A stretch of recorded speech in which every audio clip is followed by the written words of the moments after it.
So I wonder what's going to happen tomorrow. I think I know what should happen. No, I don't think I know. I, honest to God, know what should happen. Here's what should happen. For the first time in either one of their lives, the Clintons,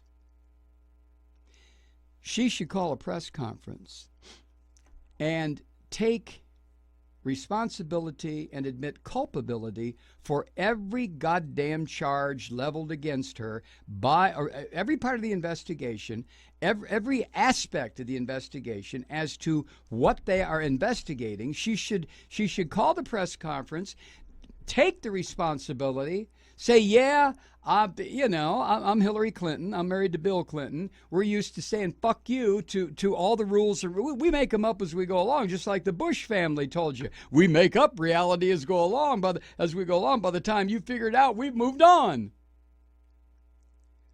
And Hillary ought to say, that's what all of us do up at this level. That's what all of us do. Not just Bush. Not just these Republican bastards. But Bill and I, too. There's only one person up here who doesn't do that shit, and that's Bernie. So here's what I am asking my supporters to do. I'm getting out because, that $22 million I raised from speaking fees, I'm going to need that to defend myself because these sons of bitches are coming after me with ropes and pitchforks and burning torches. Support Bernie Sanders. I'm asking all of you. And Debbie Wasserman Schultz, screw you. I never liked you to begin with. Thank you very much. No questions. And then she walks away from the podium. That's the end of it.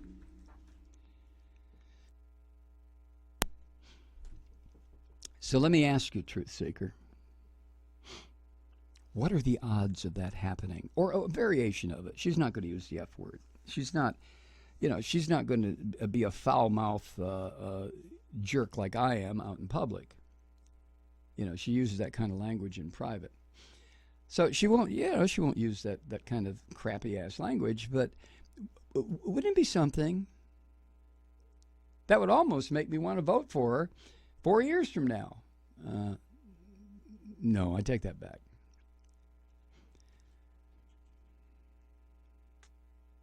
But this is the part that is so what's the word I want? This is the part that gets under my skin. Like somebody said, cancer will kill you, but crabs will drive you crazy.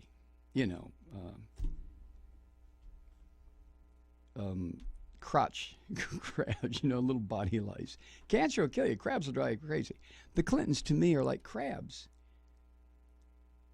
I don't think I have ever, even back in the late 90s when I was coming to his defense because of this freak, crazy, keyhole peeper, voyeur, Ken Starr. But regardless of that, the Clintons have never, ever played by the rules. Never. And they bend them just enough so they can squeeze through. They don't break them, they bend them. And they squeeze through and move on to some other nefarious bullshit. This is what the Clintons do. It's what they do. And it's so irritating to see this go on and on and on. And then when Hillary Clinton, who in 2008 had her ass handed to her by Barack Obama, that should have been, don't you think? I mean, she's not Nixon. Nixon had his ass handed to him so many, well, you're not going to have Dick Nixon to kick around anymore. Oh, yes, we are. We just have to wait about 10 years. We're going to kick your ass so hard, it's going to wind up around your shoulders there, Tricky Dick. Nobody knew that at the time. But she's not Nixon. She, therefore, when she was defeated in 2008, at age 61, she should have said, you know what, I'm going to go after the money. Wait a minute, she did do that. That's exactly what she did. And Obama, why in the hell would Obama, now I know the answer, appoint Hillary Clinton to be Secretary of State? I mean, that just seems so irrational. But he did. And part of the reason was to get the Clintons off his ass. You know, please, you white people, please get away. Please. Ugh. All right. You can be Secretary of State. Just stop. Stop what you're doing. You're driving me crazy. I can just hear Obama say that back in the day. But that's the thing here. So Clinton now has this scathing report, and the commentaries independent of that report that have gone on to the president that have stated categorically that she broke the law. Categorically, she broke the law. Not she may have, possibly, could be, matter of interpretation, matter of opinion. Nuh-uh. She broke the law. Now, what happens when you break the law? Well, for some people, nothing, honey. Nothing. And I just wonder, I mean, how many of the Wall Street predators went to prison for what they did to the American public that ended in the collapse in 2008? I mean, their scams ended and the whole goddamn thing blew up. How many of those rat bastards went to prison, and how many of them wound up in the Obama administration? See what I'm saying?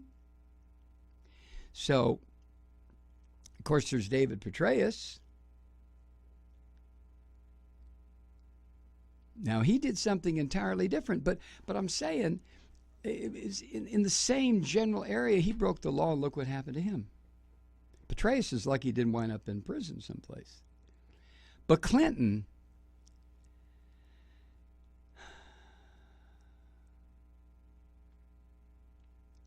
it's pretty astounding, isn't it? Have you ever seen a political campaign like this? Started out with, was it 17 of the dumbasses with Trump and all those useless clots of ectoplasm and bone and blood, all those ridiculous shits standing up there for the first debate. Remember that? And then the second and the third and the sixth. Remember that? And that whole collection of clowns, it was the most ridiculous thing ever in the history of this country, politically speaking. There they were. And who's the last man standing?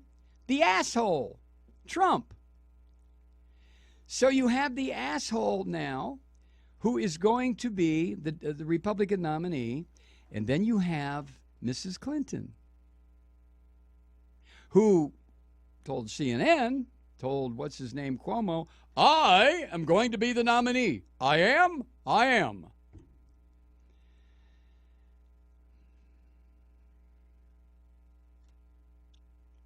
And yet, it is now becoming clear that she broke the law. This was not little inadvertent bullshit, or not because I'm so busy. Oh, yeah, I'll get to it later. No. This was deliberate, conscientious, absolutely.